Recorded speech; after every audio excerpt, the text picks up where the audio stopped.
Welcome back to The Breakdown with me, NLW. It's a daily podcast on macro, Bitcoin, and the big picture power shifts remaking our world. What's going on, guys? It is Tuesday, June 11th, and today, well, we are looking at a bunch of different things. We've got a Senate sanctions bill, we've got some pre-FOMC price action, but of course, before we get into all of that, if you are enjoying The Breakdown, please go subscribe to it, give it a rating, give it a review, or if you want to dive deeper into the conversation, come join us on the Breakers Discord. You can find a link in the show notes or go to bit.ly/breakdownpod. Hello, friends. Let's start with a little bit of price action. Bitcoin price continued to slide overnight, falling back below 67,000.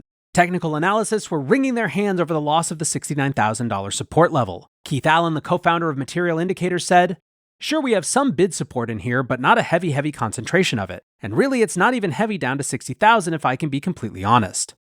Beyond the Fed meeting, this week features a confluence of major macro data. CPI inflation and labor earnings reports will be released on Wednesday morning ahead of the FOMC press conference. Producer prices will be published on Thursday. CPI data is expected to show a slight cooldown in headline inflation, but core inflation is forecast to remain sticky and above target. More experienced traders pointed out that de-risking is typical heading into the FOMC meeting. Gumshoe wrote, "This is a scam dump. There have been 4 FOMCs in 2024. Every single one of them had the same scam dump. Bitcoin dumped 10% in the 48 hours before all of them. On FOMC day, it recovered the entire move. The market always prices in overly bearish sentiments, then reverses." CoinMamba added, "Dump before the FOMC, pump after. That's how it works." Jelly gave out a dose of hopium, tweeting, "Powell's press conferences have been good for the market recently. In fact, the past 4 FOMC events have all coincided with local bottoms and 20% rallies for Bitcoin. With the next presser taking place on Thursday, a bounce could be closer than most people think." While the pattern is pretty clear, we haven't seen an FOMC meeting so far this year with such a wide range of potential outcomes. Last week, the Bank of Canada and the ECB delivered their first rate cuts, which could influence the Fed to give a more solid indication of when they plan on joining in the cutting cycle.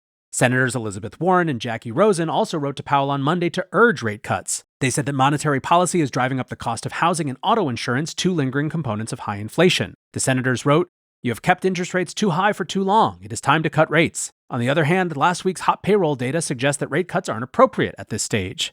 There's absolutely no expectation that the Fed will deliver a surprise rate cut on Wednesday, but there's scope for Powell to deliver his first hawkish press conference of the year, especially if May inflation data comes in hot.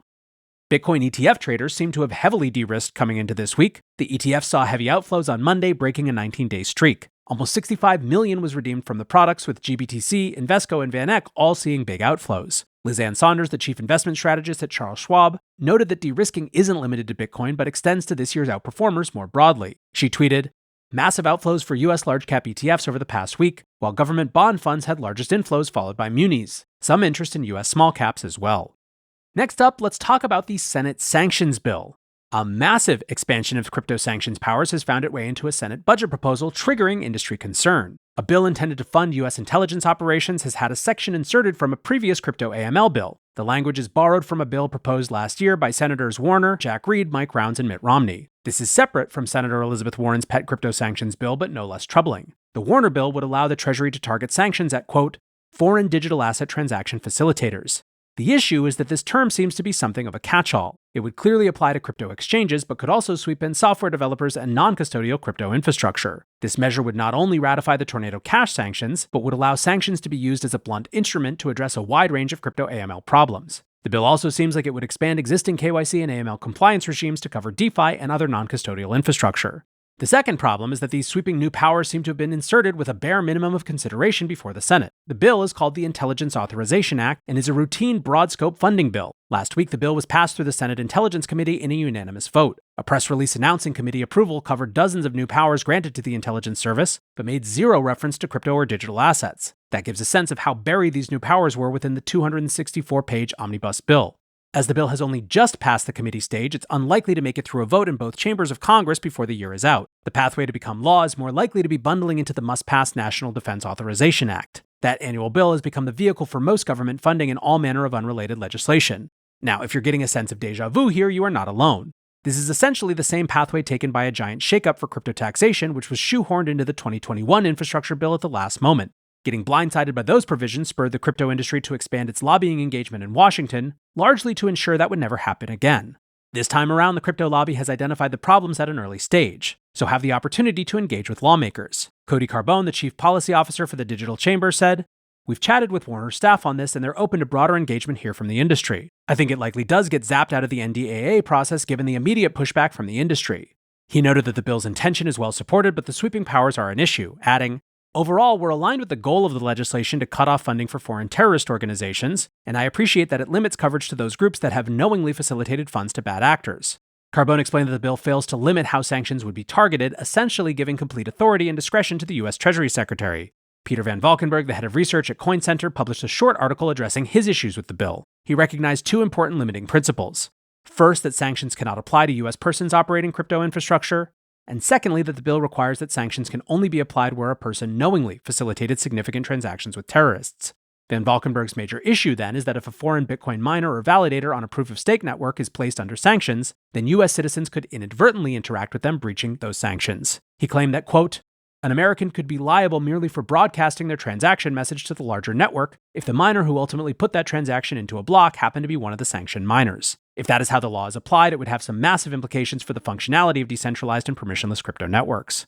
More broadly, Van Valkenburg suggests that existing sanctions authorities are more than enough to deal with the problems of crypto money laundering and shouldn't be expanded. Van Valkenburg argued that U.S. citizens should only be liable if they knowingly and willfully transact with a sanctioned person. Further, he argued that the bill should include limits to protect free speech and the ability to write code. Van Valkenburg concluded, "Without these improvements, the proposed law is a trap for innocent Americans who simply want to use and build cryptocurrency technologies for good." Hello, friends. Before we get back to the rest of the show, I want you to join me at Permissionless. Permissionless is a conference for crypto natives by crypto natives. And the reason it's so important this year is that despite regulators' best attempts to push industry founders, devs, and executives out of the US remains the beating heart of crypto. Today, the tide is turning. Policymakers have pivoted from fighting crypto to embracing it, which will lead to the creation of new financial products, new applications, and ultimately new adoption. Permissionless is a conference for those using and building on-chain products. It's home to the power users, the devs, and the builders. And what's more, I'm going to be there. The location is Salt Lake City. The dates are October 9th to the 11th, and right now tickets are just $199. Towards the end of the month, they are going up to $499. And if you want 10% off, use code BREAKDOWN10 when you check out. If you go to the Blockworks website, blockworks.co, there will be lots of information about how to register. And again, use code BREAKDOWN10 to get 10% off. Moving into the wonky section of today's show, a group of Solana validators has been removed from subsidy programs over MEV exploits. The Solana Foundation announced that more than 30 validator operators have been kicked out of their delegation program. They were detected participating in mempools which facilitate sandwich attacks on retail users. Sandwich attacks are when an MEV bot front-runs and backfills a blockchain transaction, increasing the price of a token and pocketing the difference. MEV more generally stands for maximal extractable value and refers to a validator's ability to take payment for deciding how to organize transactions within a block. Sandwich attacks have been a contentious issue in both the Ethereum and Solana ecosystems. After sandwich bots ran rampant in 2021, Ethereum infrastructure providers codified a system to control and distribute MEV on the network. The justification was that MEV is impossible to remove entirely, so the best solution is to create rules that determine how the extracted value is distributed. Solana took a slightly different approach, refusing to acknowledge that MEV is an unsolvable problem. Earlier this year, as meme coin activity took off, MEV extraction also hit incredible levels. This led Jito Labs to shut off the mempool feature in their client, ensuring that user transactions are no longer visible and therefore open to MEV exploits. Unlike Ethereum, Solana doesn't have a native mempool. Instead, transactions are routed directly to validators for inclusion in a block. This means that sandwich attacks are only made possible by using modified validator software. Jito framed this move as being in the best interest of users, even though it reduced a revenue stream for validators. This week's removal of validators from the delegation program highlights that Jito's solution didn't solve MEV, it simply forced it underground. One source speaking to the controversy said that many of the operators that had been removed were based in Russia. Over recent months, there have been some whispers of some validators operating private mempools and profiting to the tune of hundreds of thousands of dollars by facilitating sandwich attacks. The validators can continue to process Solana blocks, they will just no longer receive subsidies from the Solana Foundation to do so. That is a big deal, as Solana validators are expensive to operate, with some suggesting annual costs around $65,000. The removal of validators has reinvigorated the discussion around dealing with MEV on blockchain networks. Mert Mumtaz, the CEO of Solana RPC provider Helios, set out his vision of how the problem should be dealt with, tweeting, "We can see if you sandwich and you're free to do so, but if you do, don't expect retail to stake with you while you also take their money. And in this case, the profit isn't even shared with the network. There are some RPC providers who spam the hell out of the network, which makes the problem much worse than it should be, and then brag about landing rates. Helios RPCs do not do this." Now, the attacks from the Ethereum side of the industry were obvious and many. As one example, JZ Pratt Delzine, a builder, tweeted, Solana Foundation has removed some validators from validating Solana. This is ridiculous. Permissionless, decentralized, what a joke. Solana solved MEV, they're just liars and grifters. Mert was not having it, firing back. Solana did this MEV thing all wrong. Instead of simply not subsidizing validators that rob retail, they should have declared sandwiching a core part of the network and then literally call the feds if someone unbundles a sandwich transaction. Wait, hold up. Now that referred to the Ethereum solution of standardizing MEV extraction using flashbots, as well as the recent criminal charges brought against the counter MEV extractor.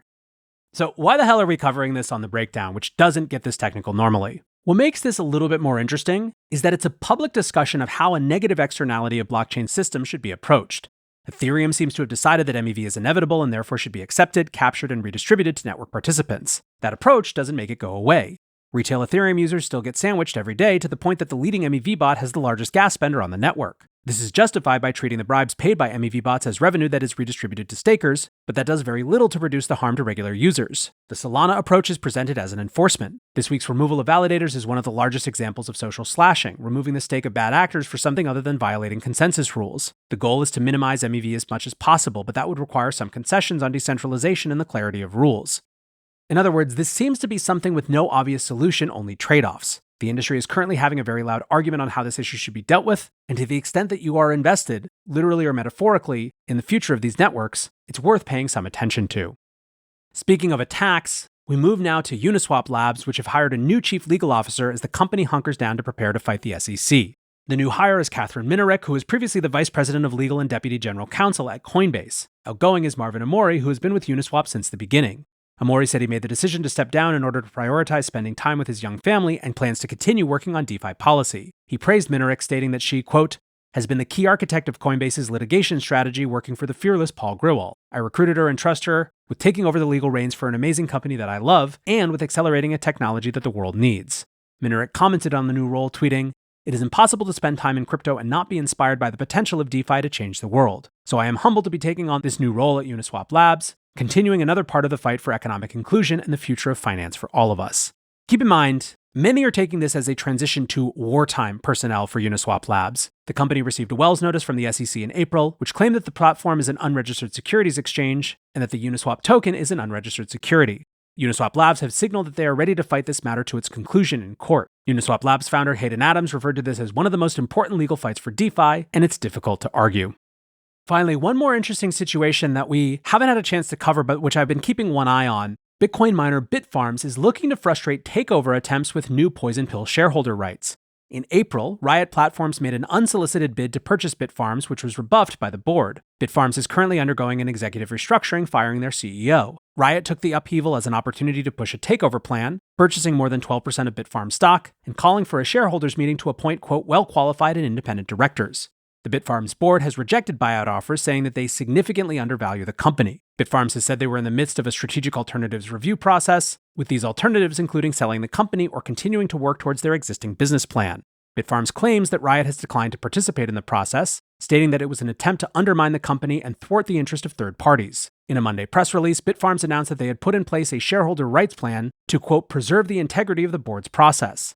The plan purports to attach a right of repurchase to each unit of common stock issued after June 20th. The rights would kick in for shareholders who own 15% of the company, making the plan very narrowly targeted at preventing a hostile takeover. Bitfarms claimed the plan was intended to, quote, ensure to the extent possible that the board has sufficient opportunity to identify, develop, and negotiate alternatives.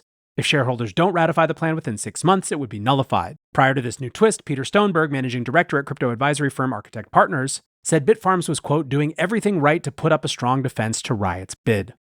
In other words, friends, Bitcoin mining continues to be a rough and tumble industry. I'll keep you posted as that develops, but for now, that is going to do it for today's breakdown. Appreciate you listening as always, and until next time, be safe and take care of each other. Peace.